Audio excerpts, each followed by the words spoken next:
जय श्री राधे, जय श्री कृष्ण। मंदिर श्री बंसी वाले महात्मा यूट्यूब चैनल की ओर से हम आप सभी भक्तों का हार्दिक अभिनंदन करते हैं। आज हम आपको सुनाने जा रहे हैं श्रीमद् भागवत महापुराण के छठे स्कंद के 14वें अध्याय की परम पावन कथा। इस अध्याय का नाम है श्री सुखदेव जी द्वारा वृत्रासुर के पूर्व जन्म की कथा सुनाना। बोल श्री राधा कृष्ण भगवान की जय। बोल श्रीमद् भागवत महापुराण की जय।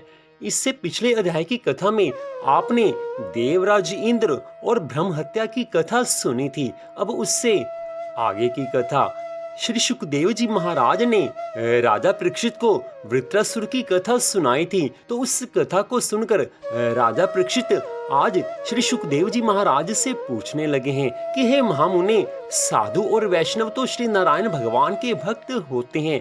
दैत्य वृत्रासुर को जिसे त्वष्टा ने अपने क्रोध से उत्पन्न किया था, उसे युद्ध में मरते समय ऐसा ज्ञान किस प्रकार प्राप्त हुआ, उस कथा को आप कृपा करके सुनाइए। उस कथा को सुनना चाहता हूँ, क्योंकि दैत्यों का मन भगवान में आसानी से लगता नहीं है, लेकिन वृत्रासुर का मन ऐसे भगवान में लगा है कि उसने देवराज इंद्र को भी ज्ञान का उपदेश किया है। इसलिए उस कथा को आप सुनाने की कृपा कीजिए। श्री सुखदेव जी महाराज कहने लगे हैं कि हे राजन, तुमने बड़ा ही मधुर प्रश्न किया है, ज्ञानमय प्रश्न किया है। उसका उत्तर मैं तुम्हें सुना रहा हूँ, इसको ध्यान से सुनना।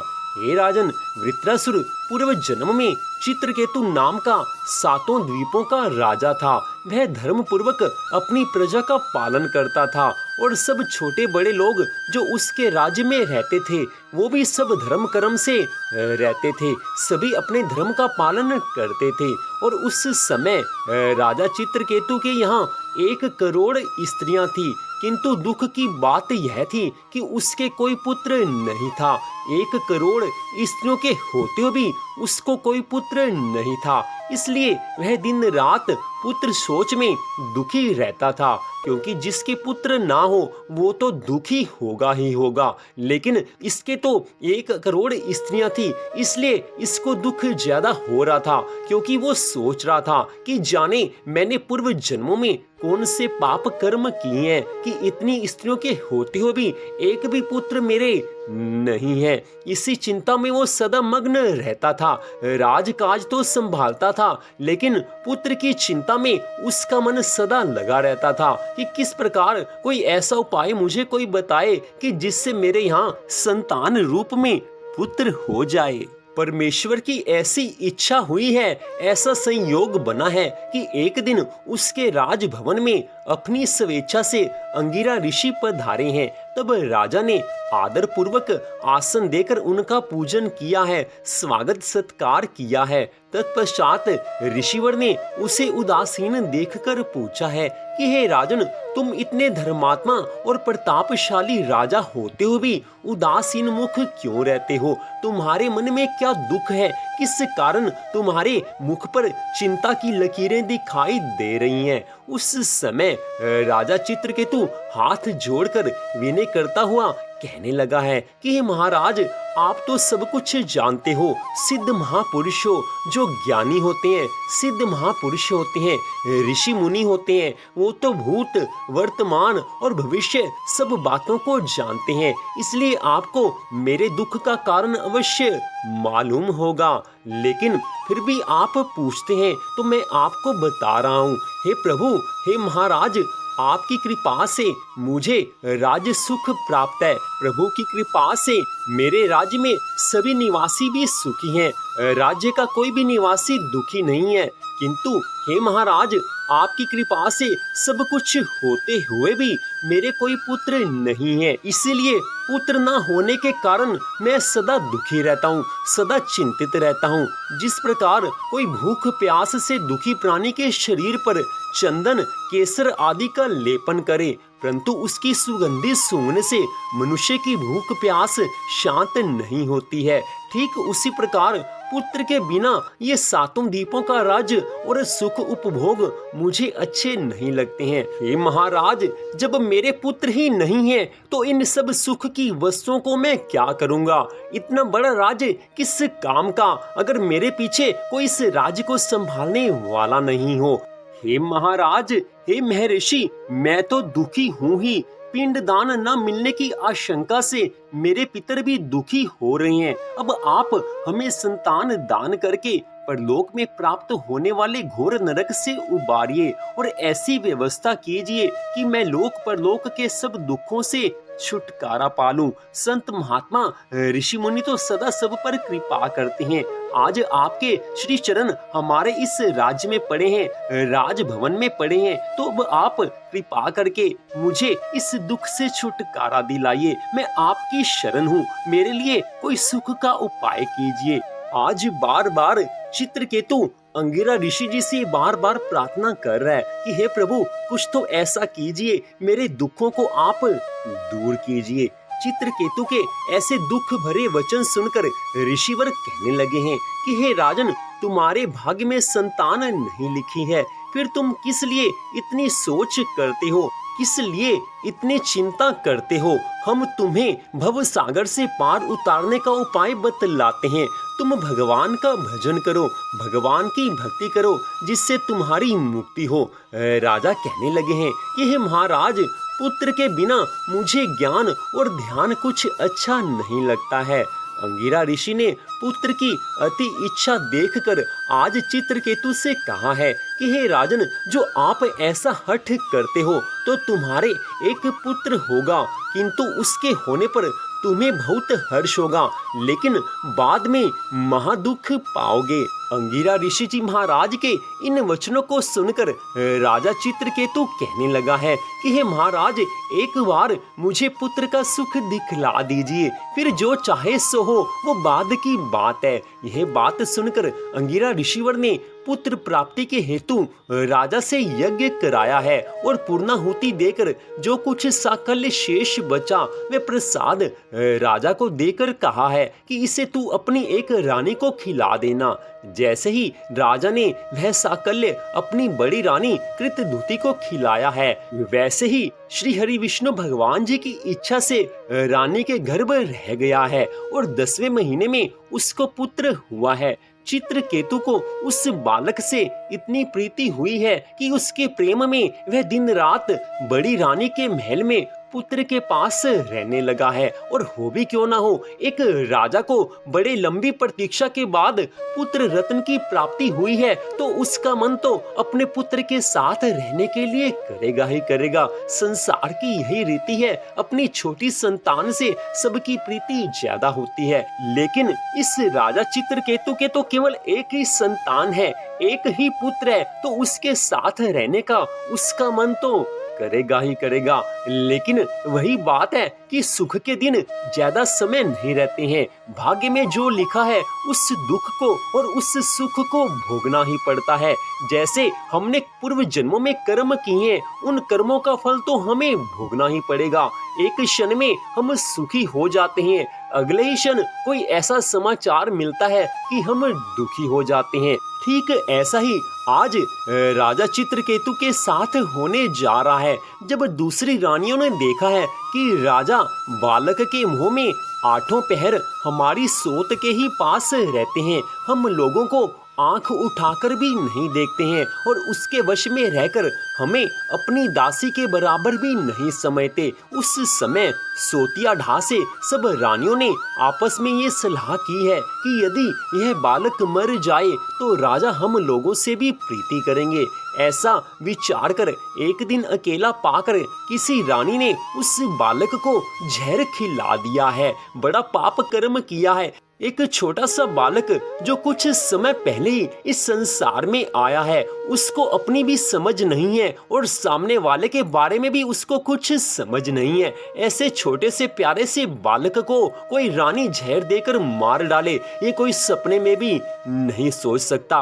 उस रानी का हृदय कितना कठोर रहा हुआ होगा। एक छोटे से बालक को जहर देते समय उसने कुछ भी नहीं सोचा है। ईर्ष्या क्या क्या करवा देती है, सोतिया ढा क्या क्या करवा देती है, वो इस कथा से पता चलता है। उस रानी ने जब बालक को जहर दिया, उसी समय वो बालक मर गया है। कैसा कलेजा रहा होगा उस रानी का जिसने एक ऐसे छोटे से बालक को जहर दे दिया जिसको अपने बारे में भी कुछ समझ नहीं है। अभी कुछ समय पहले वो इस संसार में आया है, लेकिन उस बालक को जहर देकर आज उस रानी ने कितना घोर पाप कर्म किया है ये वो सोच नहीं पा रही है। दूसरी रानियों ने इतना घोर पाप कर्म कर दिया है, लेकिन महारानी कृतधुति को सोतों की इस घोर पापमयी करतूत का कुछ भी नहीं पता था। उन्होंने दूर से देखकर समझ लिया कि मेरा पुत्र सो रहा है, इसलिए वे महल में इधर उधर टहल रही हैं। बुद्धिमती रानी ने यह देखकर कि बच्चा बहुत देर से सो रहा है, धाय से कहा है कि हे कल्याणी मेरे लाल को ले आ। धाय ने सोते हुए बालक के पास जाकर देखा है कि उसके नेत्रों की पुतलियां उलट गई हैं। प्राण, इंद्रिय और जीवात्मा ने भी उसके शरीर से आज विदा ले ली है। यह देखते ही हाय रे मैं मारी गई, इस प्रकार कहकर वह धरती पर गिर पड़ी है। धाय अपने दोनों हाथों से छाती पीट पीट कर रोने लगी है, चिल्लाने लगी है। उसका रोना सुनकर महारानी कृतधुति जल्दी जल्दी अपने पुत्र के शयन गृह में आ पहुंची हैं। उन्होंने देखा कि मेरा छोटा सा पुत्र अकस्मात मर गया है। तब वे अत्यंत शोक के कारण मूर्छित होकर पृथ्वी पर आज गिर पड़ी हैं। उनके सिर के बाल बिखर गए हैं, शरीर के वस्त्र अस्त व्यस्त हो गए हैं। पश्चात महारानी का रुदन सुनकर रनिवास के सभी स्त्री पुरुष वहां पर दौड़कर आए हैं और सहानुभूतिवश अत्यंत दुखी होकर आज सब रोने लगे हैं। वे हत्यारी रानियां भी जिन्होंने इस पाप कर्म को किया था सबके सामने झूठ मूठ का रोने का ढोंग करने लगी हैं। ऐसी रानियों को भगवान आगे क्या सजा देगा ये भगवान जानते होंगे। जब राजा चित्रकेतु को पता लगा है कि मेरे पुत्र की अकारण ही मृत्यु हो गई है, तब अत्यंत स्नेह के कारण शोक के आवेग में उनकी आंखों के सामने अंधेरा छा गया है। धीरे धीरे अपने मंत्रियों और ब्राह्मणों के साथ मार्ग में गिरते पड़ते मृत पुत्र के पास पहुंचे हैं और मूर्छित होकर उसके पैरों के पास गिर पड़े हैं। उनके केश और वस्त्र इधर उधर बिखर गए हैं। वे लंबी लंबी सांसें लेने लगे हैं। आंसू की अधिकता से उनका गला रुंध गया है, कुछ बोल नहीं पा रहे हैं। जिस पुत्र को अभी कुछ समय पहले, कुछ दिन पहले उन्होंने इस धरती पर आया हुआ देखा था, उस पुत्र को आज मृत देखकर उनके ऊपर क्या बीत रही होगी इसका अंदाजा कोई लगा नहीं सकता है। आंसू की धारा बह रही है, बार बार छाती पीट रहे हैं, लेकिन अब हो तो क्या हो कोई कुछ समझ नहीं पा रहा है। उस समय पतिव्रता रानी कृतधुति अपने पति चित्रकेतु को अत्यंत शोकाकुल और इकलौते नन्हे से बच्चे को मरा हुआ देखकर भांति भांति से विलाप करने लगी है। उनका यह दुख देखकर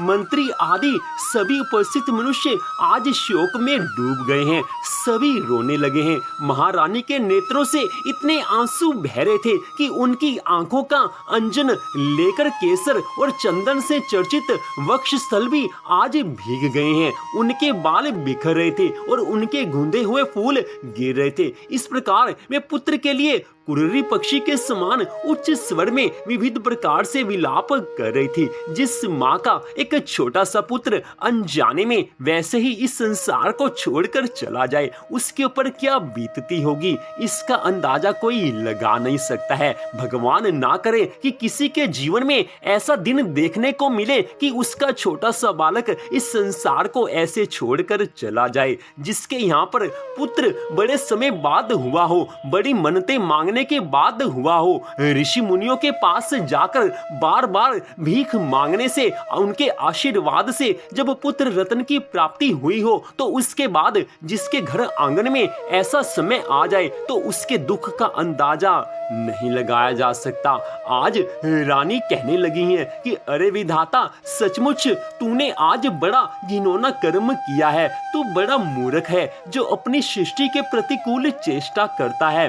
बड़े आश्चर्य की बात है कि बड़े बूढ़े तो जीते रहें और बालक मर जाएं। यदि वास्तव में तेरे स्वभाव में ऐसी ही विपरीतता है, तब तो तू जीवों का अमर शत्रु है। यदि संसार में प्राणियों के जीवन मरण का कोई क्रम ना रहे, फिर तो वे अपने भाग्य के अनुसार जीते और मरते रहेंगे। फिर तेरी आवश्यकता ही किसको है? तेरी आवश्यकता है ही किस लिए? तूने संबंधियों में स्नेह बंधन तो इसलिए डाल रखा है कि वे तेरी सृष्टि को बढ़ाएं, परंतु तू इस प्रकार बच्चों को मारकर अपने किए किराए पर अपने हाथों से पानी फेर रहा है। फिर वे अपने मृत पुत्र की ओर देखकर कहने लगी हैं कि हे पुत्र, मैं तुम्हारे बिना अनाथ और दीन हो रही हूँ। मुझे छोड़कर इस प्रकार चले जाना तुम्हारे लिए किसी भी तरह से उचित नहीं है। थोड़ा आंखें खोलकर देखो तो सही, तुम्हारे पिताजी तुम्हारे वियोग में कितने शोकाकुल हो रहे हैं। हे पुत्र, जिस घोर नरक को निसंतान पुरुष बड़ी कठिनाई से पार कर पाते हैं, उसे हम तुम्हारे सहारे अनायास ही पार कर लेंगे। अरे पुत्र, तुम इस यमराज के साथ दूर मत जाओ, ये तो बड़ा निर्दयी है। हे मेरे प्यारे लल्ला, हे राजकुमार, उठो बेटा, देखो तुम्हारे साथी बालक तुम्हें खेलने के लिए बुला रहे हैं। तुम्हें सोते सोते बहुत देर हो गई, अब भूख लग रही होगी। उठो, कुछ खा लो, और कुछ नहीं तो मेरा दूध ही पी लो और अपने स्वजन संबंधी हम लोगों का शोक दूर करो। हे प्यारे लाल, आज मैं तुम्हारे मुखारविंद पर वो भोली भाली मुस्कुराहट और आनंद भरी चितवन नहीं देख रही हूँ। मैं बड़ी अभागिनी हूँ। हाय हाय, आज विधाता ने मेरे साथ ये क्या कर दिया। अब भी मुझे तुम्हारी सुमधुर तोतली बोली नहीं सुनाई दे रही है। क्या सचमुच निठुर यमराज तुम्हें उस परलोक में ले गया है जहां से फिर कोई लौट कर नहीं आता है? हे विधाता, एक माँ के दिल पर क्या बीत रही होगी, ये भी क्या तेरी समझ में नहीं आया? इतना दुख देना ही था तो ये सुख का दिन क्यों दिखलाया था? श्री सुखदेव जी महाराज आगे की कथा का वर्णन करते हुए कहने लगे हैं, हे परीक्षित, जब सम्राट चित्रकेतु ने देखा कि मेरी रानी अपने मृत पुत्र के लिए इस प्रकार भांति भांति से विलाप कर रही हैं, उस समय वे भी शोक से अत्यंत संतप्त होकर फूट फूट कर रोने लगे हैं। राजा रानी के इस प्रकार विलाप करने पर उनके अनुगामी स्त्री पुरुष भी सभी दुखित होकर रोने लगे हैं। इस प्रकार आज सारा नगर ही शोक में अचेत सा हो गया है। हे राजन, महर्षि अंगिरा और देवऋषि नारद जी ने देखा कि राजा चित्रकेतु पुत्र के शोक के कारण चेतनाहीन हो रहे हैं। यहाँ तक कि उन्हें समझाने वाला भी इस समय कोई नहीं है। ये सोचकर वे दोनों वहां पर आए हैं।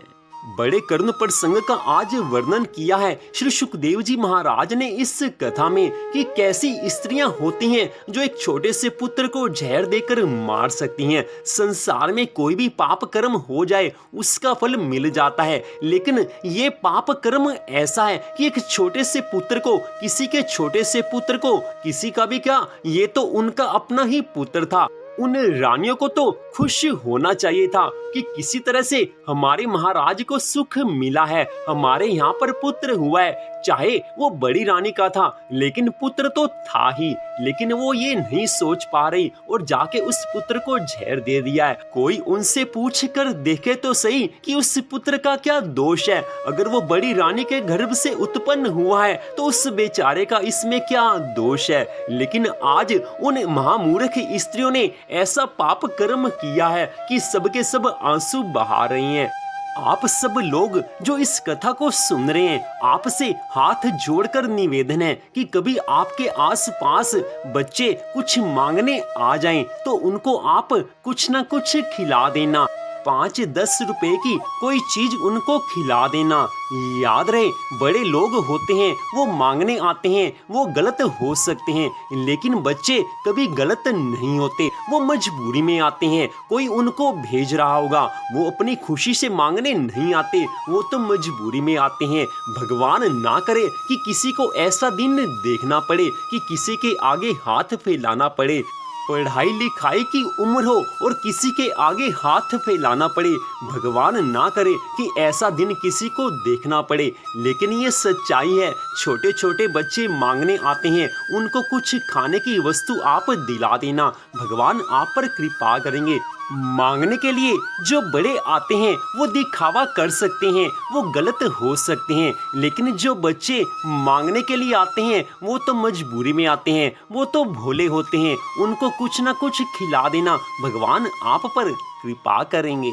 कई बार हम तीर्थ यात्रा के लिए जाते हैं, हरिद्वार में, श्री धाम वृंदावन में या कहीं और तीर्थ स्थान पर हम यात्रा के लिए जाते हैं। तीर्थ यात्रा में जाकर वहां पर अगर बच्चे मिले, कुछ मांगने वाले मिले, तो उनको भी कुछ ना कुछ दे देना, भगवान आप पर अनंत कृपा करेंगे, सारी तीर्थ यात्रा सफल हो जाएगी। छोटे से बच्चे की मुस्कुराहट देखकर भगवान प्रसन्न होते हैं। छोटे से बच्चे को कुछ खिला देने से, 5-10 वर्ष के उम्र के बच्चों को कुछ खिला देने से कुछ कमी होने वाली नहीं है। सारा कुछ हमें भगवान ने तो दिया है और उसी भगवान की संतान है, ये बच्चे भी तो उसी भगवान की संतान है। तो ये अपने मन में ये बात आप याद रखिए। बार बार हाथ जोड़कर यही निवेदन है, बार बार कहना तो नहीं चाहिए, लेकिन फिर भी मन के जो भाव थे आपके सामने रखे हैं। तो यहीं पर श्रीमद् भागवत महापुराण के छठे स्कंद के 14वें अध्याय की कथा का विश्राम होता है। मंदिर श्री बंसी वाले महात्मा यूट्यूब चैनल की ओर से इस कथा को आपने सुना। भगवान श्री राधा कृष्ण जी की अनंत कृपा से इस कथा को आप सुन रहे हैं, आपका हार्दिक धन्यवाद। भगवान श्री राधा कृष्ण जी की अनंत कृपा सदा आप सब पर बनी रहे, इसी मंगल कामना के साथ जय श्री राधा रानी सरकार की, जय श्री कृष्ण भगवान की, जय श्रीमद् भागवत महापुराण की, जय श्री सुखदेव जी महाराज की, जय जय श्री राधे, जय जय श्री राधे, जय जय श्री राधे श्याम।